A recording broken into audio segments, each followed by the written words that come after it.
Баршаңызға қайырлы күн достар. Бүгін сіздерге керемет болып шығатын мантының рецептімен бөліскім келіп тұр. Бұл мантыны сіз қамыры туралы толық ақпаратты ала аласыздар. Дұрыс жаю және оны қатыру жолдарын ұсынатын боламын. Сондықтан видеоның соңына дейін қараңыздар. Бізге ол үшін осындай таразы қажет болады.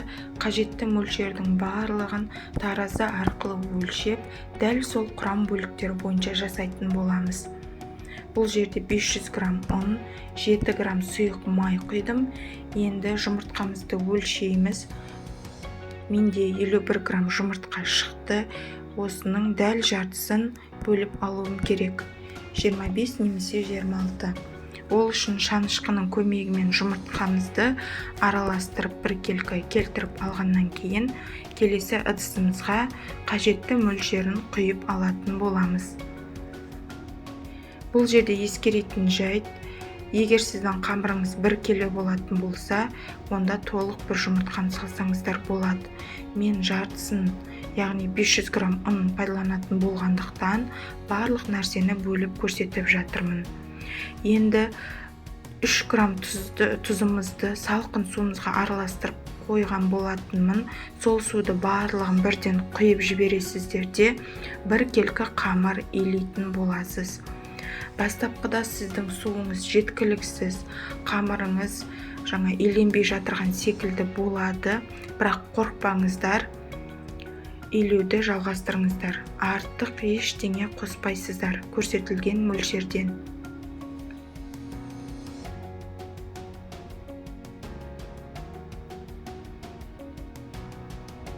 Видеоны әдейі өткізбей толық түсіріп жатырмын сіздерге түсінікті болу үшін. Сондықтан видеоны өткізіп алмай, толық қарауларыңызды сұраймын. Сол кезде барлығы сізге түсінікті болады. Мінекей барлығын дәл осылай жинап, иін қандырып, шашырап жатқан қамырдың бөліктерін барлығы біркелкі етіп жиналады.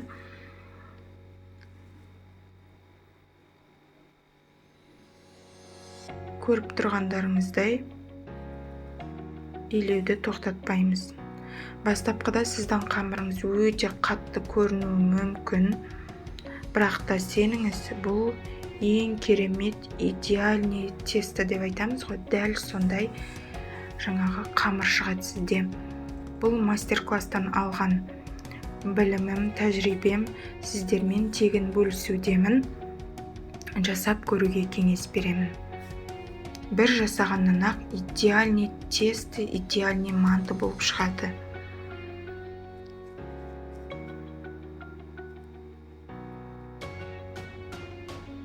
Бастысы өзіңіздің ниетіңіз дұрыс болса, сізде барлығы қолыңыздан келеді, әрі жасалу жолы оңай болып көрінеді. Мінекей қамырымызды барынша иін қандырып илеп жатырмыз.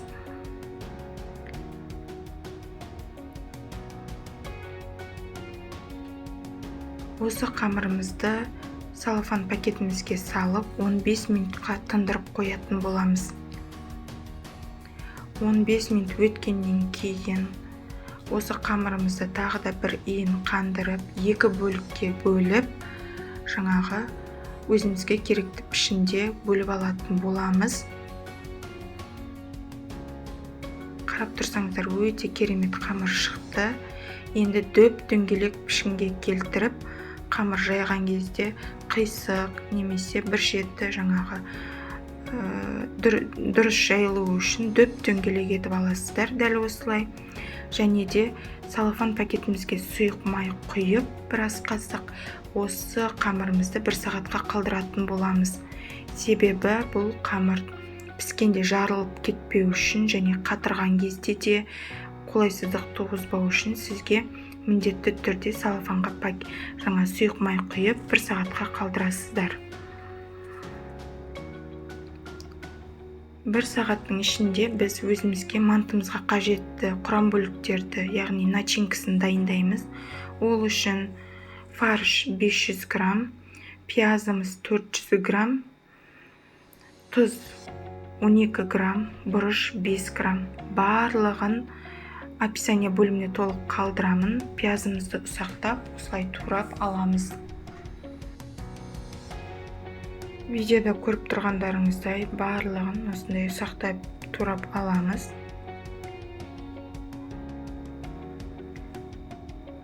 Енді бөлек ыдысымызға фаршымызды, пиязымызды,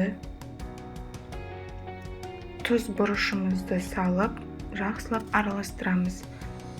Бұл жерде 200 грамм май қажет болады, бірақ та менің балдарым онша майды ұнатпайтын болғандықтан мен майды қоспаймын. Егер майлы болған қаласаңыздар, 200 грамм кез келген іш май, бүйрек май қосуға болады. Қоспасаңыздар да өте дәмді болып шығады. Мінекей енді дайын болған қамырымызды алып, қолымызбен осындай жайып алатын боламыз. Ұнымызды сеуіп,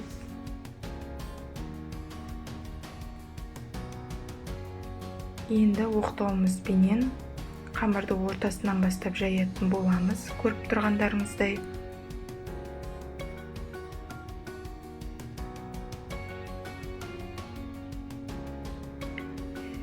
Қамырды жылжыта отырып, айналдыра отырып, барлық жеріне жететіндей етіп бастапқыда жайып аламыз. Содан кейін ғана оқтауымызға орап, тек қана шетін жаятын боламыз. Байқасаңыздар, қамырды жайған кезде 4 бөлікке бөлмей, қамырды қалай жайдыңыздар, тек оқтауды сәл шетіне ғана жаңағы келтіріп жаю қажет. Сол кезде сіздің қамырыңыз өте керемет, идеальный қамыр жайылады. Барлық шеті тегіс болып жайылады. Ортасына көп қолымызды апармаймыз. Мінекей дөңгелек етіп жайдыңыз. Шамалы шетіне ғана оқтауды бұрамыз. Сөйтіп жинап, барлық шетін дәл осылай етіп жайып шығатын боламыз. Тек қана шетін басасыздар. Егер ортасында басатын болсаңыздар, ортасы жұқа, шеті қалың болып кетеді. Сондықтан барынша шетін жаю арқылы, айналдырып отыру арқылы бір келкі қамыр жайып аламыз.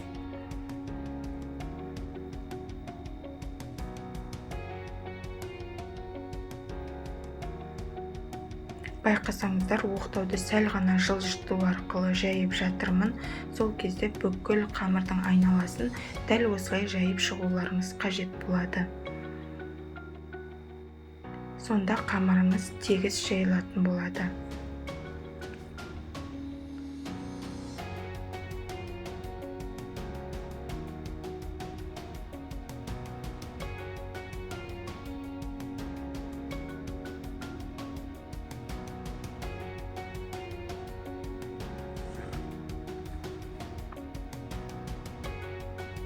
Бастапқыда ұн септім, енді ұн сеппей-ақ дәл осылай жая берсеңіздер болады. Қамырыңыз ешқандай жаңағы жабысып, сізге қолайсыздық туғызбайды.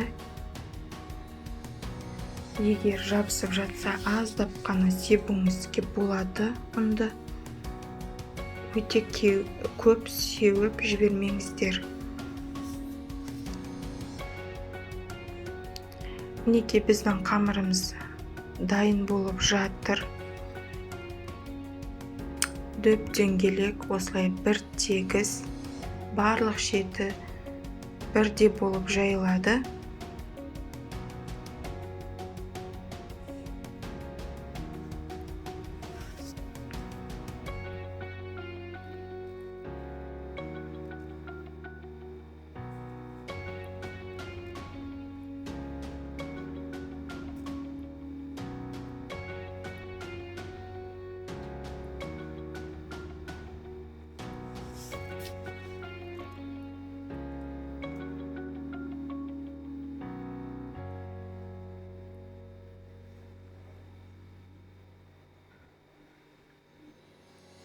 Егер түсінбеген сұрақтарыңыз болса, комментарий бөліміне қалдырсаңыздар, пікір міндетті түрде жауап беретін боламын.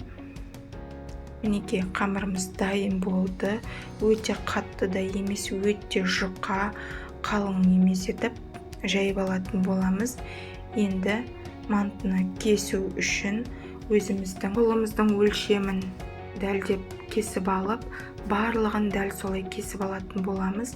Себебі біздің мантыларымыздың пішіндері бірдей болуы үшін. Бұл қамырдың жаңағы кереметі, бұл қамырдан сіз бешбармақты жасай аласыз, пельмен, тұшпарада жасай аласыз, немесе кеспеге де барады. Осы мантының қамырын кесу барысында бастапқы кезінде артық қалған үш бұрышты жерлері бар ғой, соны мен кеспе етіп кесіп қоятын боламын, ал төрт бұрыштарын кәдімгі манты етіп бүгіп алатын боламыз.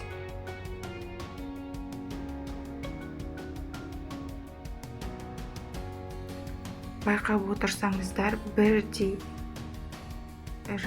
қамырдың кесінділері дайын болып жатыр.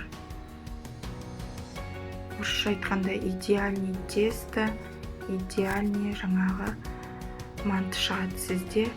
Қамыры өте керемет. Осы қамырдың жайылу жолын, толық құрамдарын сақтасаңыздар, сізде керемет, сізді тыңдайтын қамыр шығатынына сөзсіз сенемін.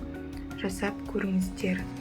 Енді біраз қасық фаршымызды салып, мантымызды түйетін боламыз. Достар, егер менің арнам сіздерге ұнап жатырса, арнаға тіркеліп, лайк басып, пікір қалдыруды ұмытпаңыздар, және достарыңызбен де бөлісуді ұмытпаңыздар. Мантының түйу әдісі өте қарапайым, классикалық үлгі деп атасақ та болады. Барлығы түйетін, көріп тұрғандарыңыздай дәл осылай етіп түйіп аламыз. Шамалы екі шетін қысыңқырап жіберсеңіздер, сіздің мантыңыз әдемі болып көрінетін болады.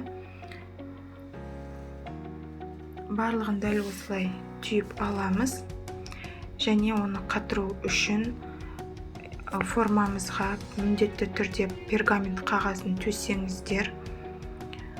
Сол кезде сіздің қамырыңыз жабыспайды, пергамент қағазынан оңай алынатын болады. Қалған бөлігін осындай ағаш доскамызға қатыратын боламын.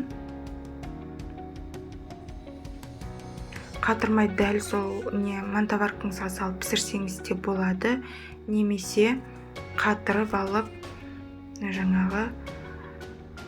асығыс кезде пайдалансаңыздар да болады. Мен алдымен қатырып аламын толықтай.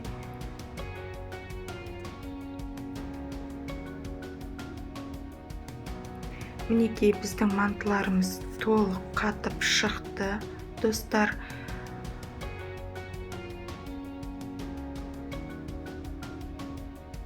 керемет өз формасын ұстап тұратын манты.